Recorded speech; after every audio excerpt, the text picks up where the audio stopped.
AP విజయవాడలో ఇద్దరు యువకులు జీపులతో బీభత్సం సృష్టించారు. సినిమా క్లైమాక్స్ ను తలపించేలా నడి రోడ్డుపై జీపులతో ఢీకొట్టి దాడులు చేసుకున్నారు. చాలా సార్లు ఒకరి వాహనాన్ని మరొకరు బలంగా ఢీకొట్టుకుంటూ 100 మీటర్లు రోడ్డుపై ఈడ్చుకుంటూ వెళ్తూ హడావిడి చేశారు. జీపులు ధ్వంసమైన కసితీరక వాహనాల్లో నుంచి దిగి కలబడ్డారు. రాడ్లతో కార్ల అద్దాలు పగలగొట్టుకున్నారు. దీంతో రోడ్డుపై వెళ్తున్న జనం భయంతో పరుగులు తీశారు.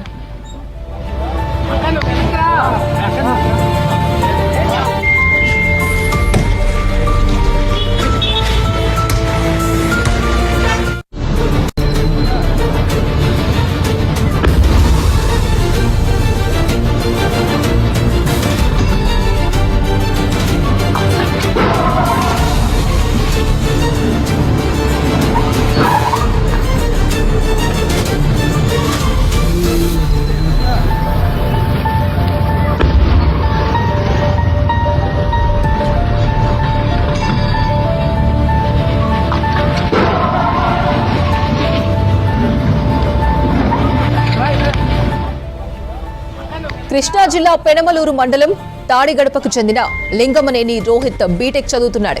విజయవాడలోని భారతీనగర్ కు చెందిన బొల్లా ఓం తండ్రితో పాటు రియల్ ఎస్టేట్ వ్యాపారం చేస్తున్నాడు. అయితే వీరిద్దరూ చిన్నప్పటి స్నేహితులని తెలుస్తోంది. ఓం, రోహిత్ల మధ్య ఓ యువతి వ్యవహారం వల్లే వివాదం మొదలైందని తెలుస్తోంది. రోహిత్ కారుపై ఓంతో పాటు మరో ఇద్దరు రాడ్లతో దాడికి పాల్పడ్డారు. రోహిత్ కారు పంచర్ కావడంతో అక్కడి నుంచి పారిపోయాడు.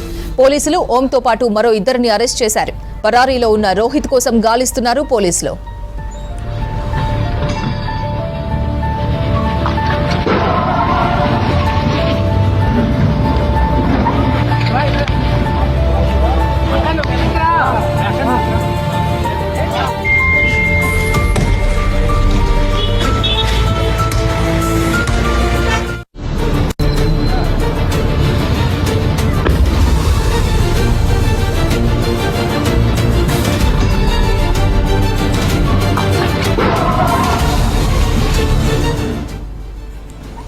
ఏపీ విజయవాడలో ఇద్దరు యువకులు జీపులతో బీభత్సం సృష్టించారు.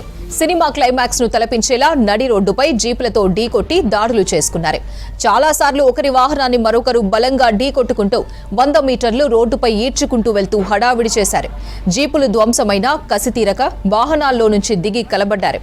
రాడ్లతో కార్ల అద్దాలు పగలగొట్టుకున్నారు. దీంతో రోడ్డుపై వెళ్తున్న జనం భయంతో పరుగులు తీశారు.